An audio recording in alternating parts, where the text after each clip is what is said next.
Dear student, मैं हूं सागर। आप लोग आपके अपने इस यूट्यूब चैनल ICPS क्लास पे स्वागत है।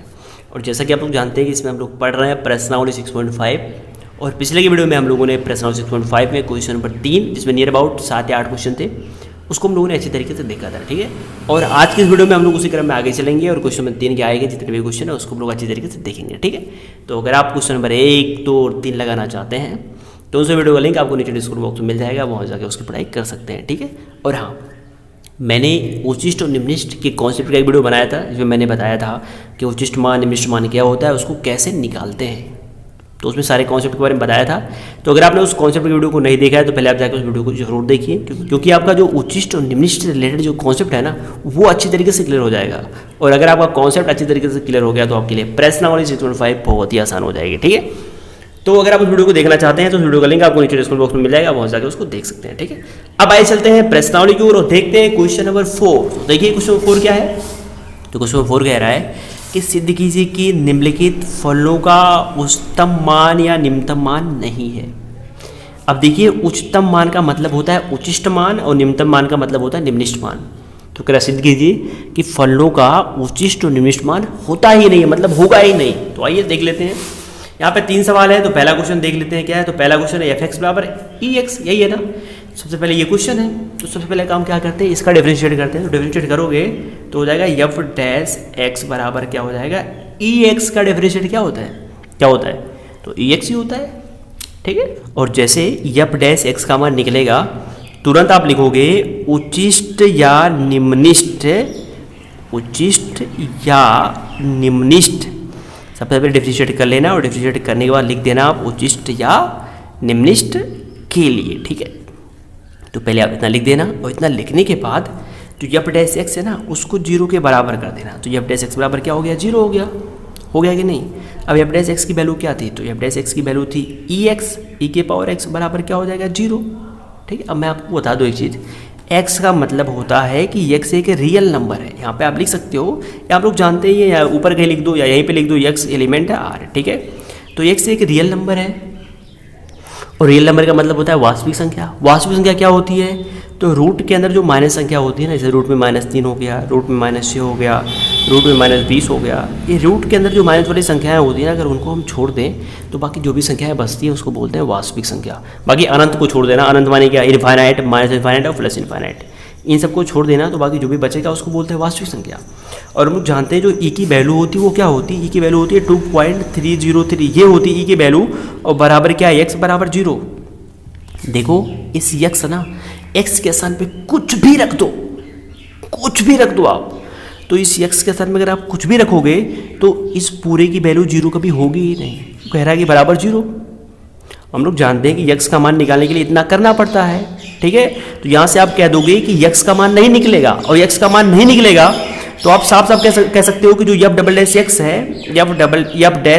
है, इसकी वैल्यू 0 के बराबर होगी ही नहीं। यहाँ पे आप लिख दोगे कि इतने का मान कभी 0 नहीं हो सकता है। अतः f'(x) यानी इतना, और या आप ऐसे ही कर दो, ये क्या है e⁻x, तो कहोगे e⁻x नॉट इक्वल टू 0, कभी 0 हो ही नहीं सकता। अगर 0 नहीं हो सकता तो x का मान भी नहीं निकलेगा, तो आप कह सकते हो।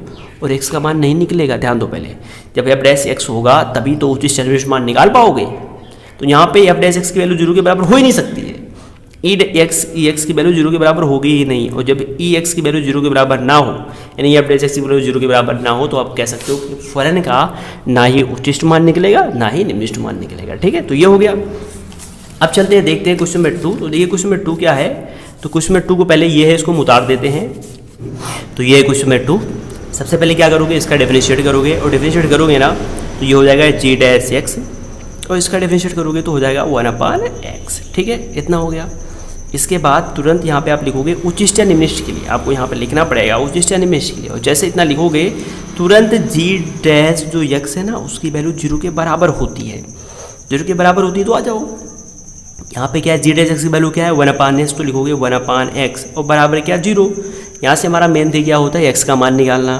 तो बाई क्रॉस मल्टीप्लाई करोगे तो इसका इसमें गुणा या इसका इसमें गुणा करोगे तो आएगा x गुणे 0, और इसका इसमें गुणा करोगे तो आएगा 1। और यहाँ से जब x का मान निकालोगे ना तो x बराबर क्या हो जाएगा 1/0, और भाग करोगे तो क्या आएगा इनफाइनाइट, यानी यहाँ से जो x की वैल्यू आई वो क्या आ गई, तो x की वैल्यू आ गई इनफाइनाइट, ठीक है।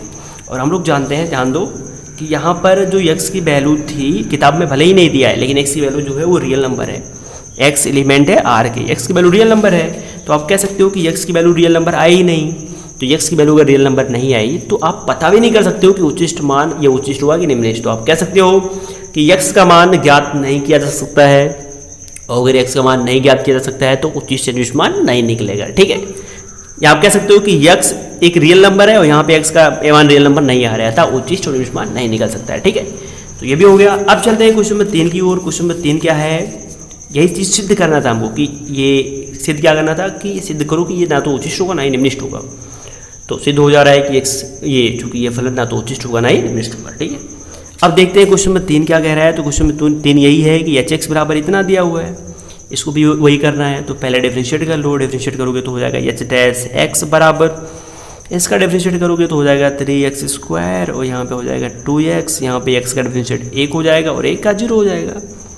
इसके बाद तुरंत यहाँ पे आप लिखोगे उच्चिष्ट या निम्नलिखित के लिए, तो लिख लेना। और लिखने के बाद तो h डैश x है ना, इसकी वैल्यू 0 के बराबर कर देना, तो हो गया बराबर। तो h डैश x की वैल्यू यही है, यही माने क्या 3x स्क्वायर और प्लस 2x प्लस 1 बराबर क्या 0 हो गया ना। तो 3 का 1 में गुणा करोगे, 3 करने में 3, तो 2 को इस प्रकार तोड़ो कि जोड़ने पे 2 है, गुणा करने पे 3 है, तो ऐसा मान संभव ही नहीं है। और जब गुणनकर ना हो तो लगाते हैं बाबा का फार्मूला। बाबा माने क्या कि श्रीधराचार्य का फार्मूला। ठीक है, तो श्रीधराचार्य फार्मूला क्या होता है, x बराबर minus B plus minus root में बी स्क्वायर माइनस 4ac बटा 2a, जहाँ पहला वाला ये होता है, दूसरा वाला b होता है, तीसरा वाला c होता है। ठीक है, तो x की वैल्यू निकालोगे माइनस बी, तो माइनस बी माने क्या, ये माइनस बी माने -2 प्लस माइनस रूट में बी स्क्वायर, बी का स्क्वायर मैंने 2 का स्क्वायर करोगे -4 आएगा, माइनस 4ac, तो 4a और c, 4a माने 3, c माने 1, तो 4 3 12 करने में 12 और बटा 2a माने 2 गुणे ये, तो a की वैल्यू 3 है, 2 3 क्या हो जाएगा 6। और यहाँ से x का मान क्या आ गया -2 आ गया, प्लस माइनस रूट में ये क्या आ गया 12 में से 4 जाएगा तो आएगा -8 और बटा क्या 6। ध्यान देना यहाँ पर रूट में क्या आया -8 और रूट में -8 आ गया, तो इसको बोलते हैं काल्पनिक संख्या। क्या बोलते हैं, काल्पनिक संख्या। ठीक है, और हम लोग जानते हैं कि x की वैल्यू है वो क्या है, वास्तविक संख्या है, और यहाँ पे x की वैल्यू काल्पनिक संख्या आ गई, तो आप कह सकते हो कि x की वैल्यू जो आई वो काल्पनिक आई। और चूंकि हम लोग जानते हैं कि x की वैल्यू वास्तविक है, अतः x का मान नहीं निकल रहा है। या कह सकते हो वहाँ पहले वाले क्वेश्चन कह सकते हो x का मान इनफाइनाइट है, इसलिए ना तो उच्चिष्ट निकाल सकते हो ना ही निम्नलिखित निकाल सकते हो। तो यहाँ पे क्या है, x का मान एक काल्पनिक संख्या है, तो आप कह सकते हो कि x का मान एक काल्पनिक संख्या है, अतः उच्चिष्ट और निम्नलिखित मान संभव नहीं है। ठीक है, तो इससे हम लोगों ने क्वेश्चन नंबर 4 देख लिया। आप चलते हैं क्वेश्चन नंबर 5 की ओर और देखते हैं क्वेश्चन नंबर 5 क्या कह रहा है। तो बहुत ध्यान से आप देखिएगा। तो ये क्वेश्चन नंबर 5 क्या है कि प्रदत्त अंतरालों में, ये अंतराल देखो दिया है, इस सवाल का ये अंतराल, इस सवाल का ये अंतराल, इस सवाल का ये अंतराल और इस सवाल का ये अंतराल। ठीक है, तो कह रहा है प्रदत्त अंतरालों में निम्नलिखित फलनों के निरपेक्ष उच्चतम मान और निरपेक्ष निम्नतम मान निकालना है। देखो अभी तक क्या था कि हमको केवल निम्नतम या उच्चतम मान निकालना था, यानी उच्चिष्ट और निम्नलिखित मान निकालना था, लेकिन अब हमको निरपेक्ष निकालना है, यानी निरपेक्ष उच्चिष्ट मान और निरपेक्ष निम्नलिखित मान। देखो निरपेक्ष उच्चतम मान को बोलते हैं निरपेक्ष उच्चिष्ट मान, निरपेक्ष निम्नतम मान को बोलते हैं निरपेक्ष निम्नलिखित मान। तो ये कैसे निकालते हैं, देखो जब निरपेक्ष आ जाए ना तो इसको निकालने का बहुत ही सिंपल तरीका होता है। ध्यान से आप देखिएगा। देखो सबसे पहले क्या करोगे आप, ध्यान से देखिएगा। निरपेक्ष का मतलब होता है, तो पहले देख लेते हैं ना उसके बाद बताते हैं। देखो पहला सवाल जो है उसको हम उतार के बताते हैं। पहला सवाल क्या है, तो पहला सवाल है f(x) बराबर एक्स क्यूब, और एलिमेंट क्या है, जो x है ना वो एलिमेंट है बंद अंतराल -2, 2। देखो बंद अंतराल का क्या मतलब है, तो बहुत ही सिंपल है। अगर आप हमारे पीछे के सारे वीडियो लगातार देखते आ रहे हो तो आपको मालूम होगा कि बंद अंतराल क्या होता है। बंद अंतराल का मतलब होता है कि ऐसा अंतराल जिसमें -2 और 2 के बीच में जितने लोग आते हैं ये लोग तो होते ही हैं, इसके साथ साथ -2 और +2 भी शामिल होता है। यानी -2 से स्टार्ट करो +2 तक जाओ, इसके बीच में जितने भी लोग आते हैं सब होगा और ये दोनों भी होगा, इसी को बोलते हैं क्या, अंतराल। अब आ जाओ, सबसे पहले डिफरेंशिएट करोगे, तो डिफरेंशिएट करोगे तो आएगा माइनस क्या f' x आ गया, और इसका डिफरेंशिएट करोगे तो आएगा 3x स्क्वायर है। ठीक है, इसके बाद आप यहाँ पे लिखोगे निरपेक्ष उच्चिष्ट या निरपेक्ष निम्निष्ट के लिए, क्योंकि अभी उच्चिष्ट निम्निष्ट पढ़ रहे थे तो अभी तक ये लिख रहे थे, लेकिन यहाँ पे निरपेक्ष पूछ रहा है तो यहाँ पे आप लिखोगे निरपेक्ष उच्चिष्ट और निरपेक्ष निम्निष्ट के लिए। इतना जैसे लिखोगे तुरंत एफ डैश एक्स की वैल्यू क्या करोगे, 0 के बराबर कर दोगे, ठीक है। और करोगे तो एफ डैश एक्स की वैल्यू क्या है, 3x² है, तो 3x² बराबर 0 हो गया। और यहाँ से x की वैल्यू निकालो, ये उधर जाएगा, x² बराबर 0 आएगा और x बराबर क्या आ जाएगा, x बराबर आ गया 0। इतना हो गया कि नहीं, तो बिल्कुल हो गया इतना। अब बहुत ध्यान से आप देखिएगा, अब हमको बहुत कुछ नहीं करना है, सिंपली जो हमारा स्टार्टिंग वाला फलन था ना उसी को उतार लो। स्टार्टिंग का फलन क्या था, तो स्टार्टिंग का फलन था fx बराबर x माइनस 1 का देख लो स्क्वायर और प्लस 3, यही था हमारा स्टार्टिंग वाला फलन, ठीक है। नहीं ये नहीं था, ओ सॉरी, स्टार्टिंग का जो हमारा फलन था वो क्या था, वो था fx बराबर एक्स क्यूब, तो लिख देते हैं fx बराबर एक्स क्यूब, ठीक है। अब ध्यान से देखना, हमारे पास यहाँ पे x की 3 मान रखोगे, एक बार x का मान 0 रखोगे, एक बार ये -2 रखोगे, एक बार ये रखोगे। तो एक बार x बराबर 0 रखोगे, x बराबर 0 पर, और जैसे रखोगे तो यहाँ पे f x की वैल्यू 0 हो जाएगी, और 0 का क्यूब कर देना तो यहाँ पे आ जाएगा 0, यानी f जो 0 की वैल्यू आई वो कितनी आ गई, 0। इसको ऐसे घेर देना धीरे से, ठीक है। उसके बाद इसी को एक बार फिर उतारो और एफ एक्स बराबर क्या, एक्स क्यूब, और इसी में क्या करो कि x की वैल्यू क्या रखो, देखो अंतराल है ना, तो इस अंतराल में एक बार ये अंतराल रखना, एक बार ये अंतराल रखना, तो एक बार -2 रखोगे तो x बराबर -2 पर, ठीक है। तो -2 पर अब क्या होगा, तो रखो -2 तो हो जाएगा एफ एक्स की वैल्यू क्या है, -2, और यहाँ पे x की वैल्यू क्या है, -2 का क्यूब, और -2 का क्यूब करोगे तो आएगा -8, यानी f -2 की जो वैल्यू आई वो क्या आ गई, -8, ठीक है। अब क्या करोगे, x की वैल्यू +2 रखोगे, इसके लिए फिर वही जो फलन था उसको उतारोगे, एफ एक्स बराबर क्या, एक्स क्यूब, और x बराबर क्या रखोगे, +2, तो रख दो। और जैसे रखोगे ना तो एफ एक्स की वैल्यू क्या है, 2 है, तो बराबर 2 का क्यूब करोगे तो 8 आ जाएगा। अब ध्यान से देखिएगा, देखो यहाँ पर जो फलन था जब 0 रखे तो 0 आ गया, और जब -2 रखे तो -8 आ गया, और जब +2 रखे तो +8 आ गया। अब देखो यहाँ पर जो फलन है उसका 3 मान निकला हुआ है। अब इन तीनों मान में देखो सबसे बड़ा मान क्या है, तो सबसे बड़ा मान क्या है, 0 -8 +8, सबसे बड़ा मान +8 है, तो यही है निरपेक्ष उच्चतम मान। तो आप कह सकते हो कि निरपेक्ष उच्चतम या उच्चिष्ट, निरपेक्ष उच्चतम मान, उच्चतम मान, तीनों में सबसे बड़ा क्या है, सबसे बड़ा +8 है, तो कहोगे +8, ठीक है। और एक बार क्या निकालना है, तो एक बार निकालना है निरपेक्ष निम्नतम मान, तो फिर आप लिखोगे निरपेक्ष निम्नतम मान, ठीक है। सबसे कम मान क्या है, तो सबसे कम मान क्या है, -8 है, तो ये हो गया निरपेक्ष निम्नतम मान, और ये हो गया निरपेक्ष उच्चतम मान, ठीक है। तो निरपेक्ष उच्चतम और निरपेक्ष निम्नतम मान को ऐसे ही निकालते हैं, ठीक है। चलो अगला क्वेश्चन देख लेते हैं। देखिए अगला क्वेश्चन एफ एक्स बराबर इतना दिया हुआ है, दिया है कि नहीं। सबसे पहले आप क्या करोगे, तो बहुत ही सिंपल है, सबसे पहले जो क्वेश्चन है उसको उतार लो, ठीक है। इसको थोड़ा बहुत हिंट दे देते हैं, फिर लगा लीजिएगा आप। क्वेश्चन में जो 2 है वो एफ एक्स बराबर क्या है, sin x और प्लस cos x, और जहाँ पर x एलिमेंट है, बंद अंतराल 0, पाई, ठीक है। मतलब 0 और पाई के बीच में जितने लोग हैं वो सारे लोग शामिल हैं, और 0 और पाई भी शामिल है, ठीक है।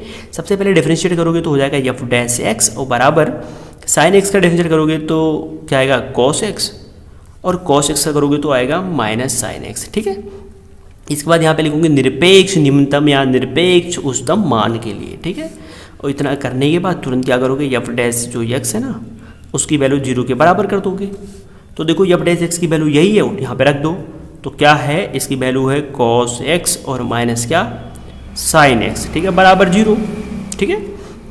इसके बाद cos को उधर भेज दो तो ये हो जाएगा -sin x, और cos उधर जाएगा तो हो जाएगा -cos x, और माइनस से माइनस कट जाएगा, और उसके बाद ये cos नीचे आएगा तो sin बड़ा cos हो जाएगा tan x, और बराबर क्या आएगा, 1 नहीं आएगा, बिल्कुल आएगा, तो 1 हो जाएगा। उसके बाद tan x, देखो tan कितने का मान 1 होता है, तो tan 45 का मान 1 होता है, कंपेयर कर दो तो tan तो है ही है, तो x बराबर क्या हो जाएगा, x बराबर हो जाएगा 45, ठीक है। अब ध्यान से आप देखना, देखो यहाँ पे जो फलन है स्टार्टिंग का वो उतार लेना। स्टार्टिंग का फलन क्या है, तो फलन स्टार्टिंग का था एफ एक्स बराबर sin x और प्लस क्या, cos x, ठीक है। देखो यहाँ पे हमको 3 मान रखना है, एक बार इसी में x बराबर 45 रखना है, रख दो 45, तो 45 रखोगे तो यह 45 हो जाएगा। और 45 रखोगे साइन 45 की वैल्यू क्या होती है 1/√2 और कॉस 45 की वैल्यू क्या होती है 1/√2 और एलसीएम लोगे तो आएगा √2 और यहाँ पे एक एक जुड़ जाएगा, हो जाएगा 2, ठीक है। इसके बाद F45 की जो वैल्यू निकलेगी 2 को लिखते हो √2 गुणे √2 और बटा 2 है, इसी ये काट दो बराबर आएगा √2, ठीक है।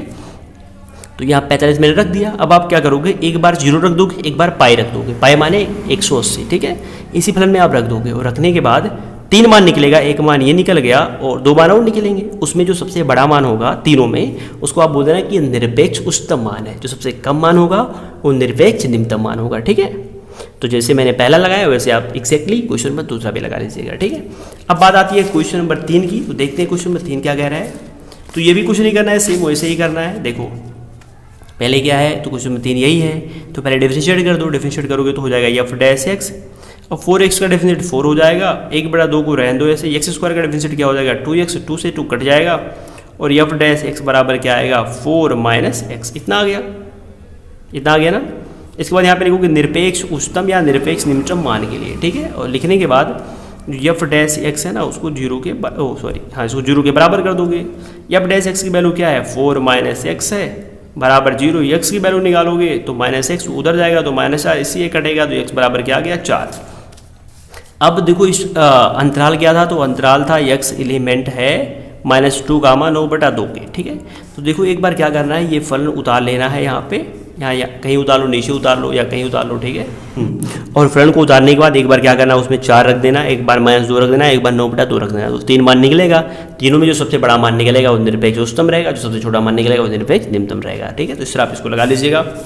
अगला क्वेश्चन, तो अगला क्वेश्चन भी वैसे ही है, पहले इसका डिफरेंशिएट कर देना, डिफरेंशिएट करने के बाद x का मान निकाल देना और x का मान निकालने के बाद 3 मान हो जाएंगे, इसी बारी बारी से पुट करना, जो सबसे बड़ा मान आएगा वो निरपेक्ष उच्चतम, जो सबसे कम मान आएगा वो आएगा निरपेक्ष निम्नतम, ठीक है। तो इस तरह आज की वीडियो में हम लोगों ने कुछ में 4 और कुछ में 5 को अच्छे से देख लिया है, ठीक है। तो बस रहने देते आज की वीडियो में बस इतना ही, क्योंकि वीडियो वाली पहले से बहुत बड़ा हो चुका है, ठीक है।